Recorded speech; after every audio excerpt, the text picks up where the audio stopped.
Snow was falling and crunching beneath my feet. As my eyes darted across the terrain, I noticed how desaturated the trees were around me. The only color I could spot was the blue in my skin and the red that trailed behind me. My body is aching. All that, paired with my sporadic senses, doesn't bode well for my survival.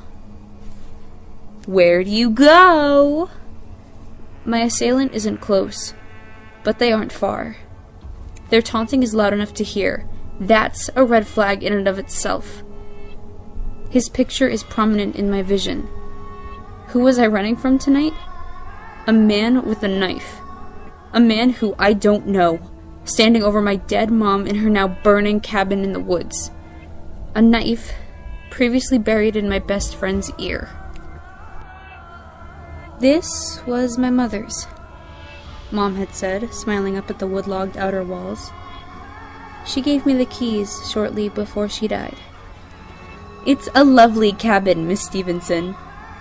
My friend admired the homey feel of the rooms. The entire home felt from scratch, like chicken noodle soup your grandmother makes you when you're sick. It was a magical place to spend Christmas. Snow was falling well before our truck pulled up the driveway.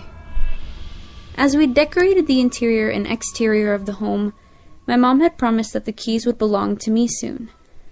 Hopefully not under deathbed circumstances, but maybe one of these upcoming years.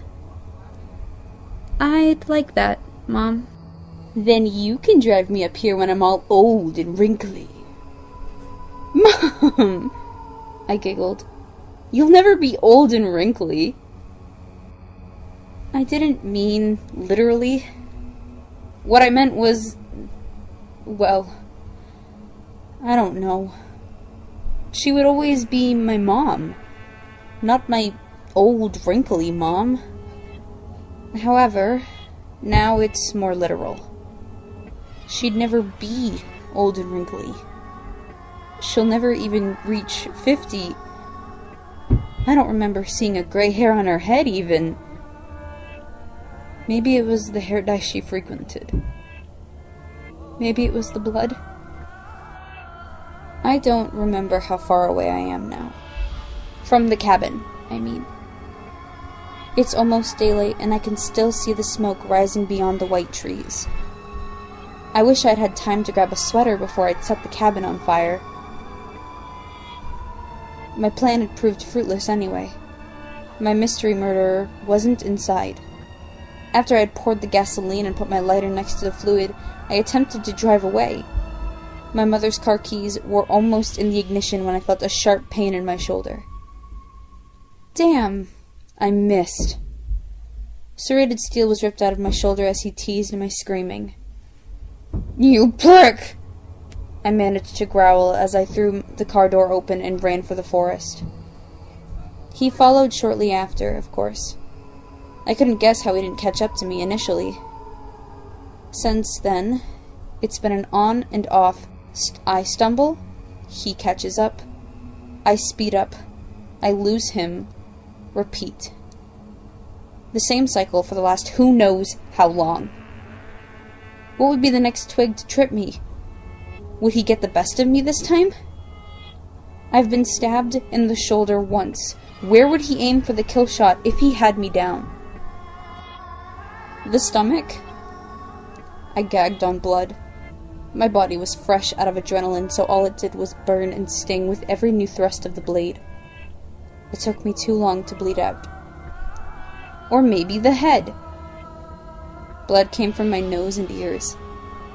Suddenly, I felt a warm summer's day around me. When the knife was gone, I followed suit. Possibly the heart. I was unable to cough or cry at the intrusion. I didn't feel up to any breathing, either. All I felt was shock and the pump of blood through my veins. The pumping slowed steadily, coming to a quick halt as the mystery guy stood over me. The universe was curious too. I didn't notice a lifted root in time before I felt it at the tip of my shoe. Unlucky for me, I landed on my stomach at the bottom of a nasty hill. Steep and covered in stones and rough roots. My face was now blue and red, along with all my other limbs.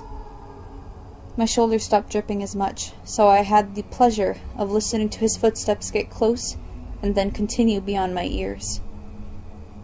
Life isn't full of miracles, though. I didn't escape death by falling down that hill. I only evaded the guy. My aching body lay deserted at the bottom of a decline in the earth, covered head to toe in snow. I was wrapped loosely in my pajamas and sneakers that did nothing substantial against the below 20-degree weather. My body is worn out now. It won't run anymore, and I can't blame it. I'm sick of running myself.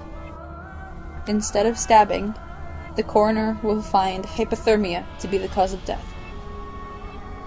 If I'm lucky, firefighters will find my corpse. While tending to the cabin and 2 charred corpses, the line of red will lead them to me. Please, let that be my ending. If I should die, don't leave me alone with Mother Nature to tend to me, to feed me to small birds and to bears. Please, I don't want to be alone. I want my mom.